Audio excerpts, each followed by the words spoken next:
Welcome to Music and Medicine. I'm your host, Dr. Moshe Lewis. Always excited to be joined by my co-host, Kathleen Bradley. I love that fuchsia. It is popping. Thank you. I thought I'd add a little color pizzazz to the show. You know, I'm so colorful anyway.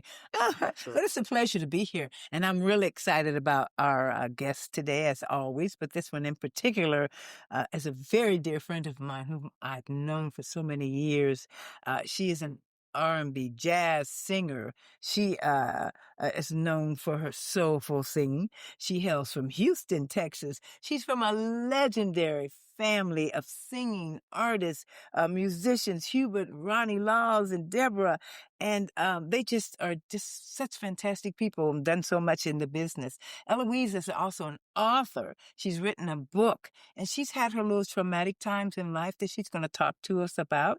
And she's also has been in plays and musicals. And the one she did was It Ain't Nothing But the Blues, Right. Baby. I Sure think I it went to isn't. see that. She was fantastic. And so our first guest, along with her brother, who you will introduce, our first guest is Eloise Laws. Here's with Ronnie.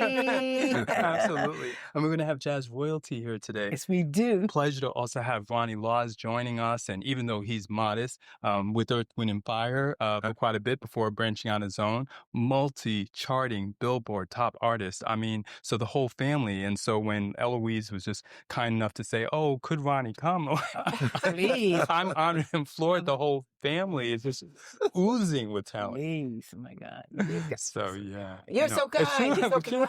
Thank you. It's true, though. You guys have just been so wonderful. And like I said, I've known you for so long. It's just been a pleasure. Been to your home, been to your home. We worked together on some projects. Yeah. So tell us a little bit about what are you doing nowadays, Eloise? Right now, nowadays, I'm enjoying being a grandma.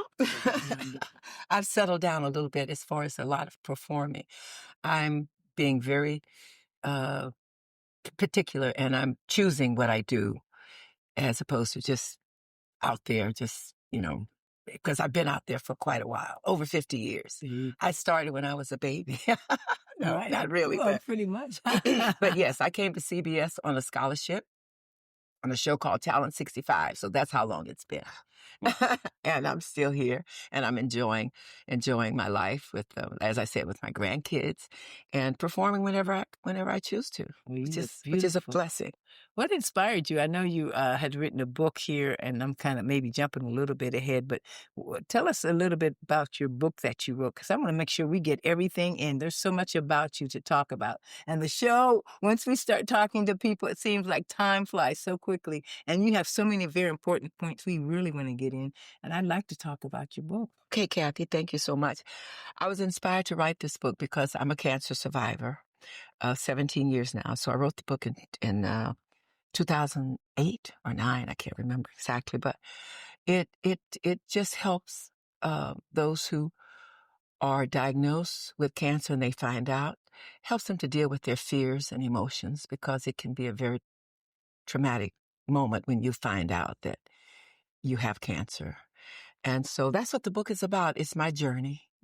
And I've written the things in the book will help those who are trying to survive, to reach out for help with family members, friends, Yes. and your church members, your coworkers. Right. Just help you That to support deal with. system is so important. And that's what the book is about. That's what I thought. Yes, I've read it, and it is wonderful, Eloise. And we're so glad that you are a survivor, because you are, in life and in general, knowing you have been a survivor.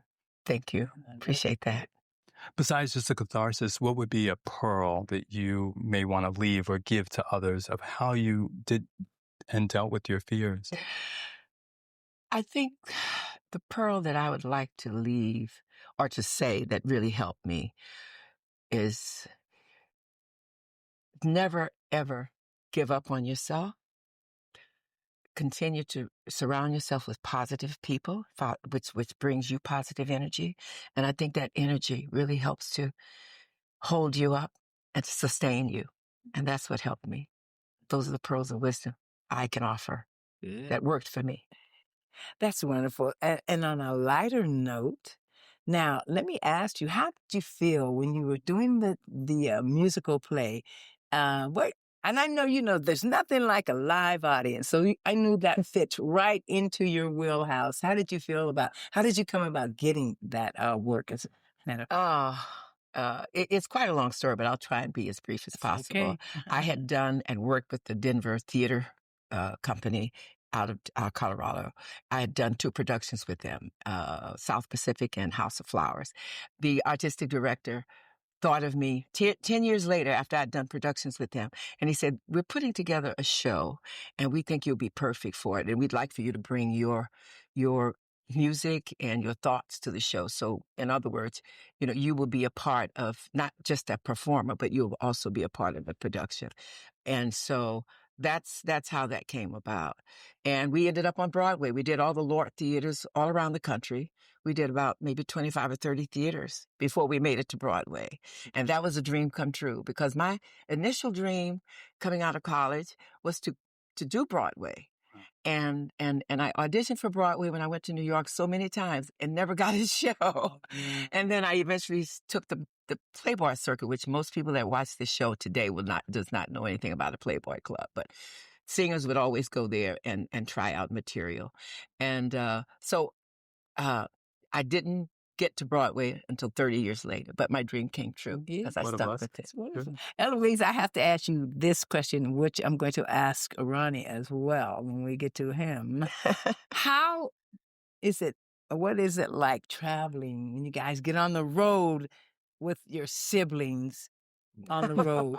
How is it? Tell me the truth. Be honest. Who's the diva? Who's the one troublemaker? Who's the one whining all the time? Who's the peacemaker? You are so on point with all those points because there are all those elements involved as when we do get together as a family and go on tour. We haven't done it often for those very reasons. Divas and whiners and, You don't want to point any fingers. Right. No, we're not pointing any fingers today. But I think Ryan and I are probably the most congenial and most, easy to get along with.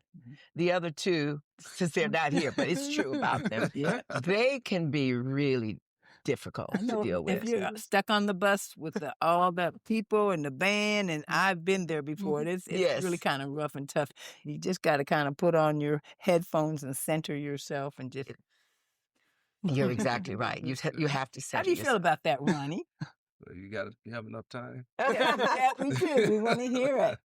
No, it's really interesting because, as I'm sitting here listening, I just want to share with you all that when I just started on saxophone, I was like 11 years old. I was self-taught and got to the point where she was with Kenny Rogers as a background singer in Houston. It was Kenny Rogers in the first edition. And she, was sharing with Kenny. She said, I have a little brother that plays saxophone. You should check him out. And I'll let you finish that story. I think your memory is probably better than mine. Well, anyway, he actually brought me on board, and I played a couple of dates. He was doing the club circuit in Houston. He's a Houstonian, and so that was my introduction into on a professional level, But I was 12 years old, and it's really interesting. We did a festival. Kenny was on the same bill in St. Kitts, about 20 years ago. Mm-hmm. And we were doing a press conference, and I'm sitting like about 2 chairs, to his left. And, the first thing that came out of his mouth before, when he was introduced, he said, you see this young man to my left? He performed with me when he was 12 years old. Wow. Nice. And I thought that was, that was incredible. Yeah. So that was my beginning in Houston. Yeah. Who are some of the other artists you've worked with that you like in particular, or for whatever reasons that you enjoyed working with them? Well, that's a long list. Because, I had some great mentors, guys that are known as the Jazz Crusaders. Mm-hmm. They were my homeboys. They were quite a bit older than me, but I was the kid that used to just hang around and just basically garnish whatever I can get from them, and Wayne Henderson, Wilton Felder, Joe Sample, Sticks Hooper. Those are the guys I looked up to. I remember when they actually... Don't forget your brother, Hubert. Brother. He was Thanks for that. But he was one of the early Jazz Crusaders, he was remember? one of the original members. Original member of the Jazz Crusaders. They were just 16, 17 years old. Is that right? Yeah. So they, I never forget when they decided to leave Houston and to venture off into, to Los Angeles, California. They went a caravan. It was like 4 a.m. They came to the house to pick up my brother, Hubert, and they were on their way to California. And so it's all on footage. I mean, it's actually, yeah. So, in Texas, well, in the South, they have these screen doors, right?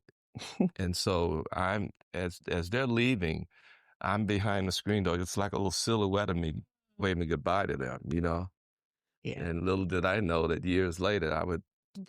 You'd be with Earth, Wind & Fire and all of it, yeah.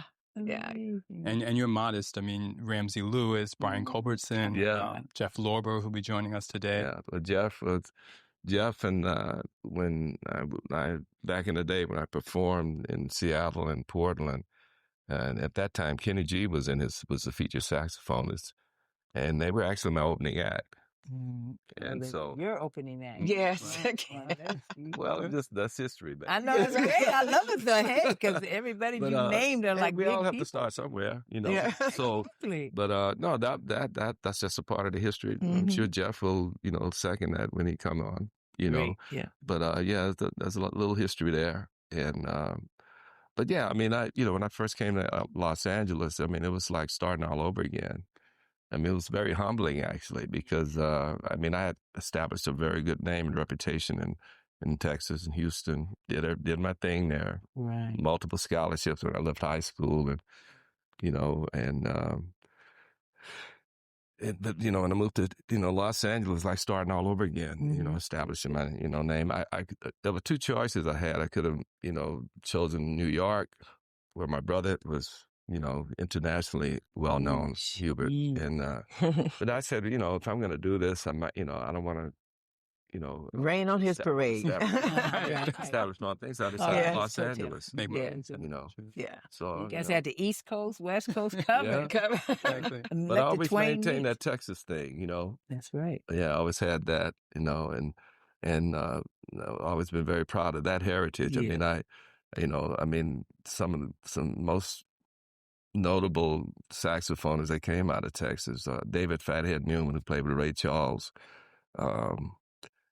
Wilton Felder with the Crusaders, Arnett Cobb.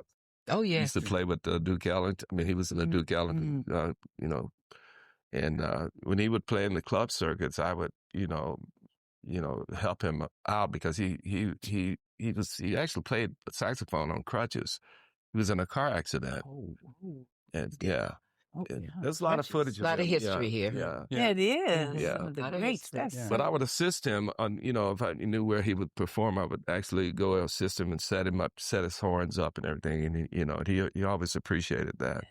He said, you're my boy. Now I know they have Laws Boulevard back there, don't they? I know you guys have had keys to the cities. Yeah. Oh, many times. But yes. I know they do. Now, where can we go to Laws Boulevard? They have to have that there. Well, we're waiting for our star on the Walk of Fame here. Yeah, somebody. Absolutely. We're putting it out there. Somebody, wonderful. Well you deserved. deserve it. You guys are just magnificent. I'm telling you.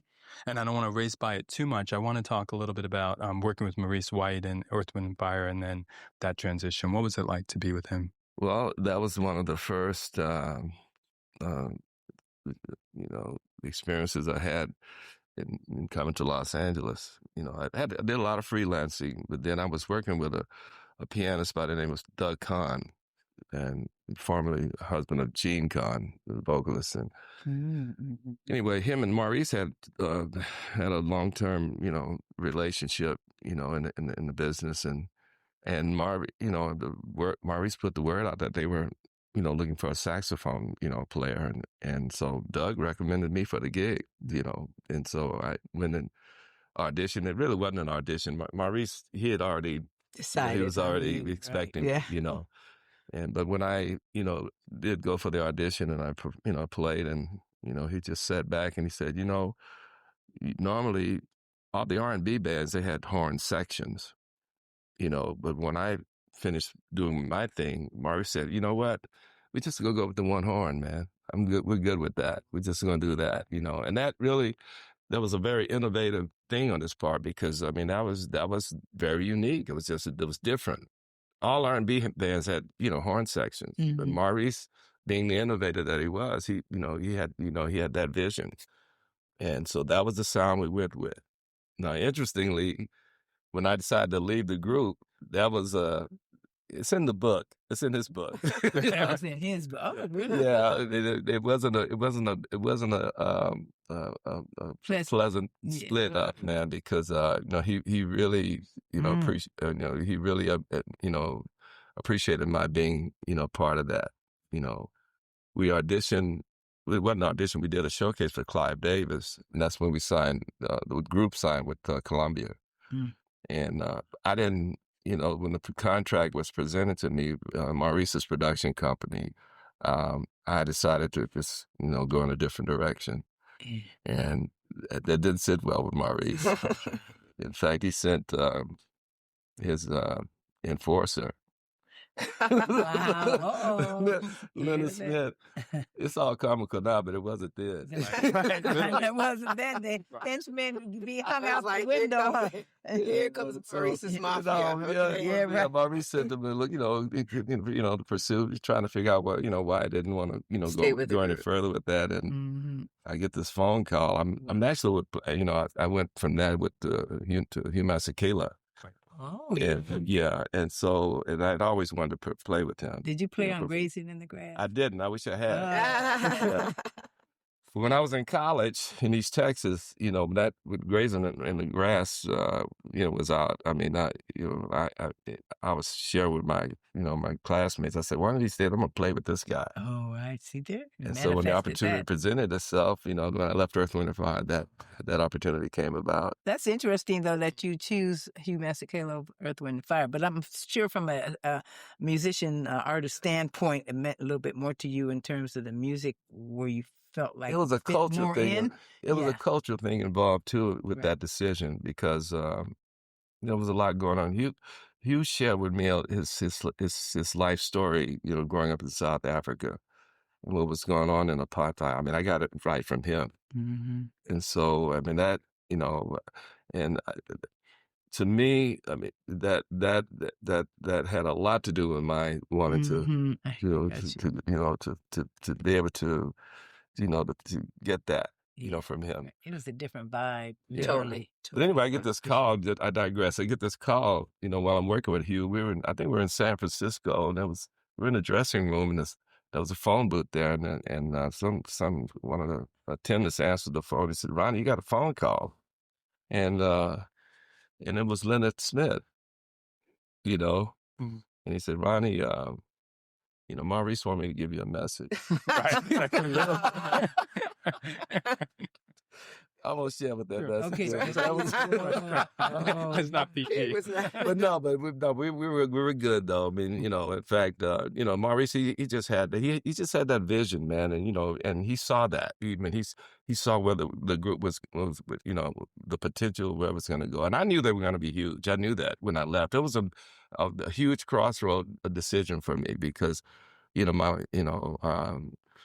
expecting my first, child with my wife and I, and I knew they were going to be successful because Clive Davis signed them, and it was on. Yes.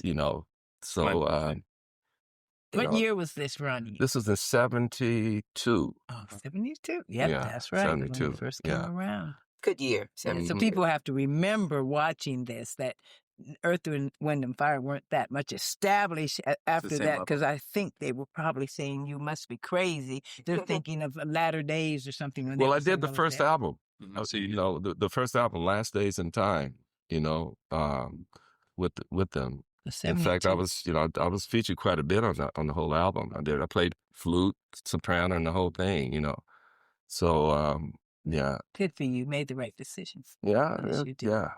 Do you feel like when you started charting in Billboard, you really had that validation? Yeah. Yeah. I think that kind of And yeah, I mean, that it spot marks the solidified spot. that. Yeah. I do think so. Yeah, that is top of the food Top of chain the right chain, there. yes. You're getting me to do Getting this. it to Billboard. Yeah. So how many Top of the albums? I know you've done albums. You have as well. How many have you all collaborated on and songs? And I think most of mine, Ronnie has I collaborated produced on. one of them. And you produced one of them. And he collaborated on the second one. Yeah, Linda Creed. The Linda Creed one. The first one I did was Nobody Knows, but I was signed to by Clive Davis on CBS. And I was living in New York at the time. So, and then when I came out to LA, I got with Holland Dozier Holland, the Invictus Group. And then I've had several record companies. Then I was with Capitol. So collectively, how many albums have we worked together on? Well, for me personally, I have 26 albums. you have 26 albums. Ronnie Laws.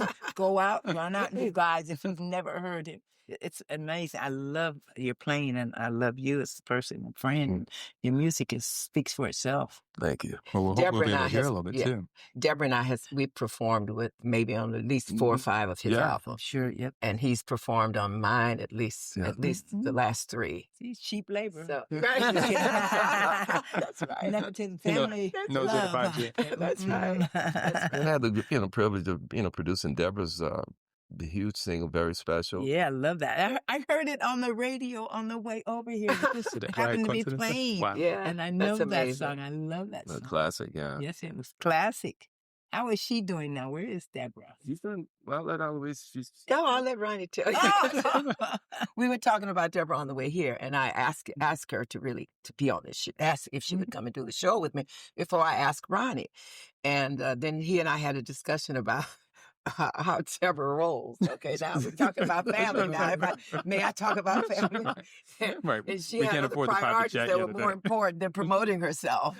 So she decided to do that. No, the truth is that the private jet is under repairs, and I couldn't get it to her, but I'm working on it.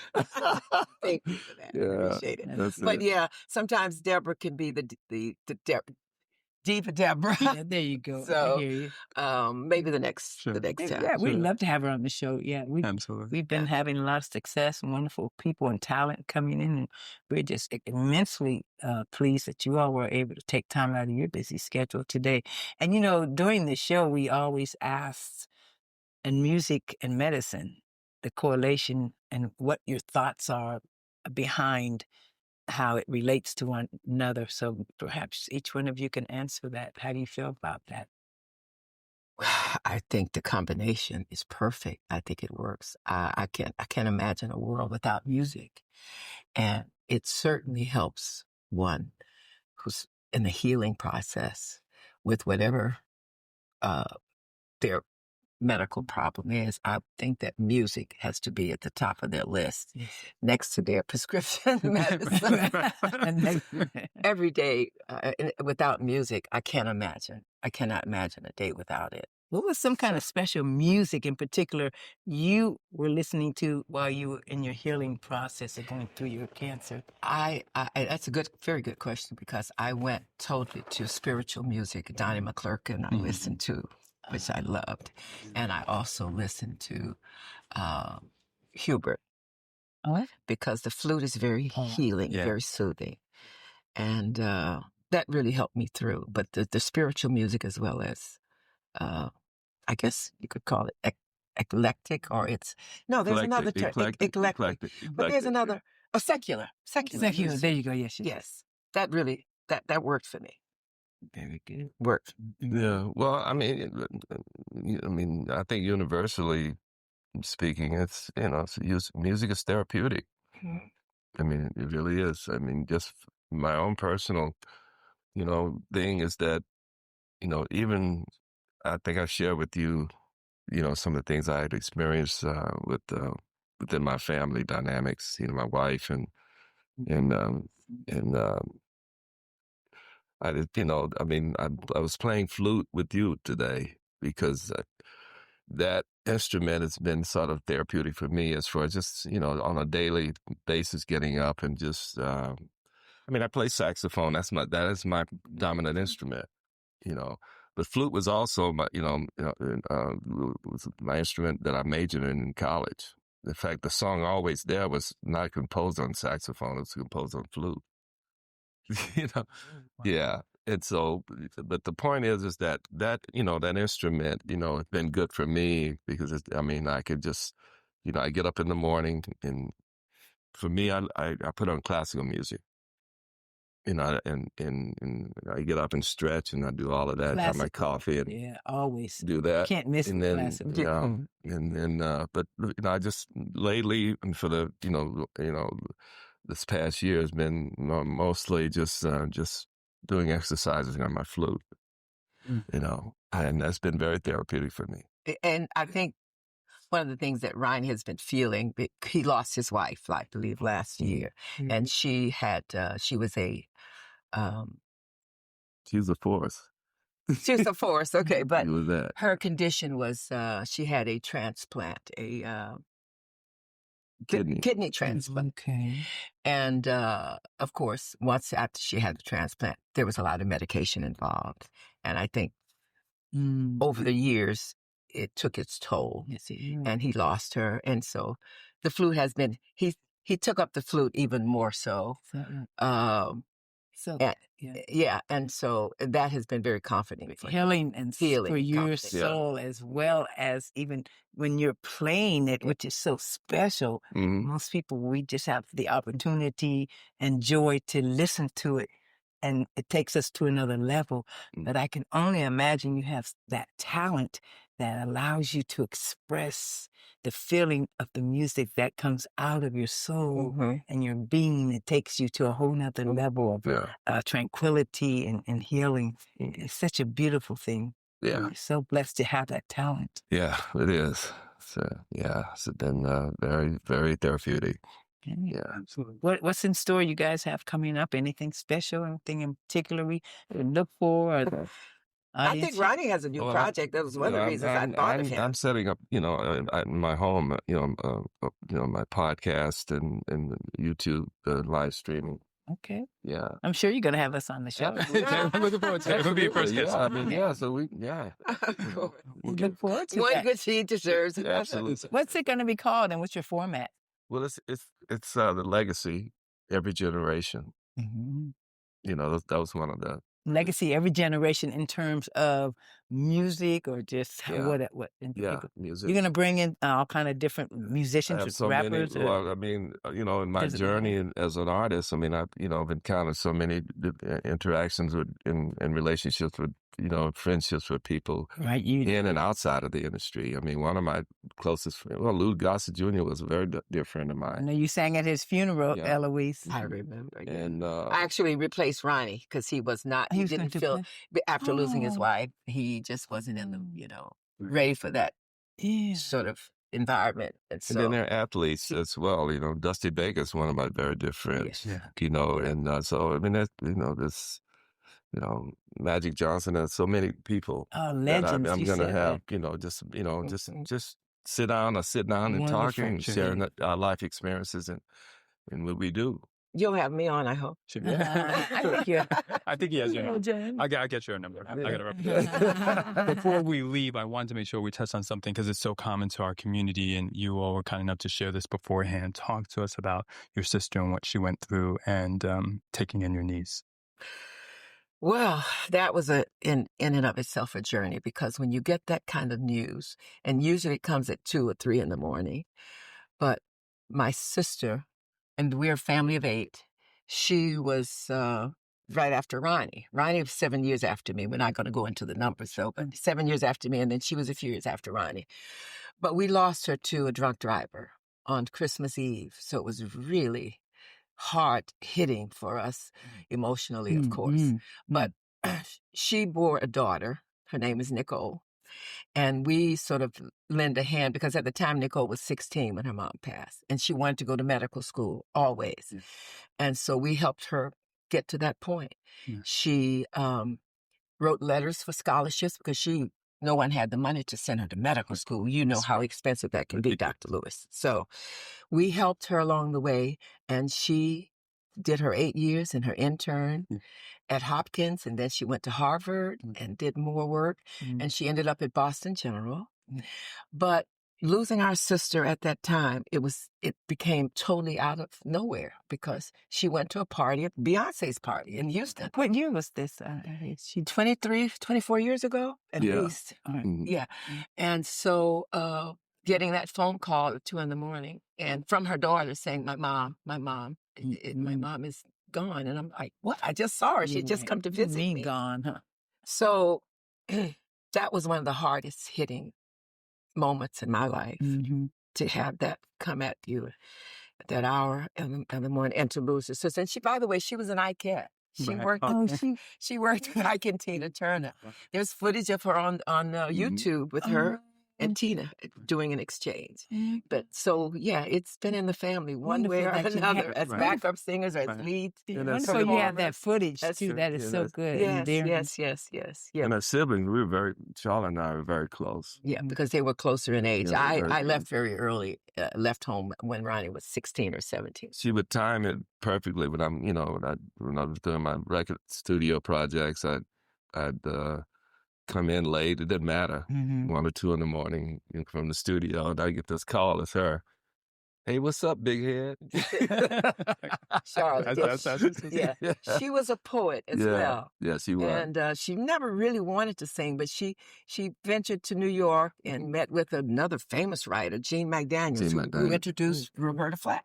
He and Les McCann. And she started kind of hanging out with that crowd. And that's what got her into the Ike and Tina. She wasn't really a singer. She was a writer and a poet. So... Very smart, though. She was... It's very difficult to lose a sibling. I know I've lost 3 brothers out of 4. Just one recently. And above and beyond losing a child, a sibling is really close. We expect our parents to perish at some point in time in life, but our mom, that's sad. I know your mother was how old? 103. 103 years ago. Wow. Right. So it really took a turn for my mom. It really did. She never really got back, but she hung in there. Yeah, but at some point, and they're at a point in age where we're like ready to let them go at some point, which is different. But Mom would always say a child is never supposed to go before the. That's right. Yes, we know that's true. Not supposed to. That's hit her really hard, but she hung in there. Absolutely. The old girl hung in there till 103. So 20-some years later, she's. Guys could have good genes in the family, hopefully. How about any of your other aunties or uncles that related to your mom's side? Is it like longevity in the family? Oddly enough, my mom was an only child. Her mom died at a very early age. The longevity is on my dad's side. Oh, it is? Okay. My mom was one of the oldest ones on her side of the family to live. My dad's side, his sister's 100. His mom, wasn't she? Was she 102 or something like that? Something like that. On my dad's side was the longevity. On my mom, again, was an only child. Yes. Her mom died at a very early age. Went for a dental appointment and came home that evening, had a stroke, and my mom took care of her for about 3 weeks. During those days, they bring them home. Set up a hospital bed, and my mom took care of, as a little girl, I never will forget my mom taking care of her mom, and she passed. Eloise, before we go, let's talk about this little book. Yeah, I mean that. Let's talk about this book because you're in it. Yes, that's why I couldn't let to mention that part before we do that.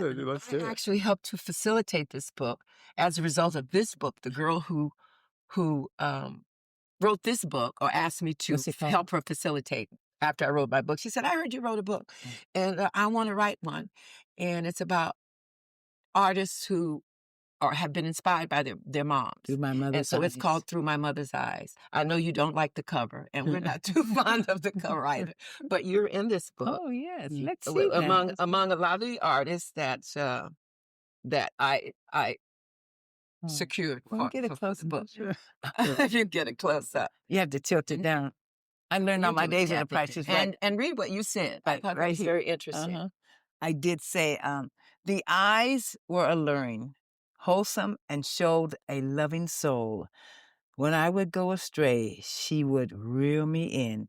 Kathleen Bradley. Wow. Everybody had a little stanza or something to say about their mothers. And it's such a beautiful book. It's so well done. And I really thank you, Eloise, for bringing me into the fold to allow me to be a part of this book. It really is a You're very more than nice welcome. book. Just to name a few people that were in this book: Bill Duke, who we know is a very prominent actor; Mary Wilson, who was with the Supremes, an original Mary Wilson, and we have some politicians: Diane Watson, Reverend Cecil Murray, just to name a few. No, absolutely. Sometimes, as Kathy says, on a lighter note, we get questions. I promise this will be the last one from the fans, and we're going to get asked this one because the rumor is that you may be in your 4th or 5th decade. Give and share one beauty secret, because I know when how beautiful she is. A beauty secret. Well, I learned from Kathleen.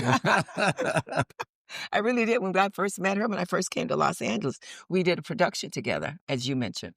And I always admired her, and especially when she became a Barker girl. So she's always the beautiful smile and not needing a lot of makeup. But I think a lot of it came from my mom, who had the good genes. But my mom was always wanted to be in show business, but she ended up with 8 children. So that kind made of it made it a little difficult. But my mom was always very well dressed, very well, always looked polished whenever she went somewhere. And I think I learned that a lot of that spilled over into my wanting to look good. My mom, her mom, I just remember them being always, fancy with the gloves and the hat. So thank you. And I remember she shared with me, when I picked up the saxophone, she said, baby, she's like, I always wanted to play saxophone. I said, well, I'll play it for you, Mom. I know she loved that. Well, we've been blessed today by having the Laws family, legendary. The entire family is riddled with musicians, and the accomplishments they've achieved have been incredible. But their ability to really point to, especially in the case of Mr. Laws, the beneficial therapeutic value of the flute and classical music at times of healing, despite the joys and the records and the things they've achieved. There have also been some sorrows and losses, be it your sister, mother, and things of that nature, your spouse. And so I know we're delighted to have had that special moment to kind of share and just honor their memory. And the book that you have to continue to highlight mothers all around the world are going to be timeless. So thanks so much for sharing, and thanks so much for telling us just a couple of secrets of surviving this industry and also staying beautiful. Thanks so much. An honor and a privilege. My pleasure, and an honor as well. Thank you.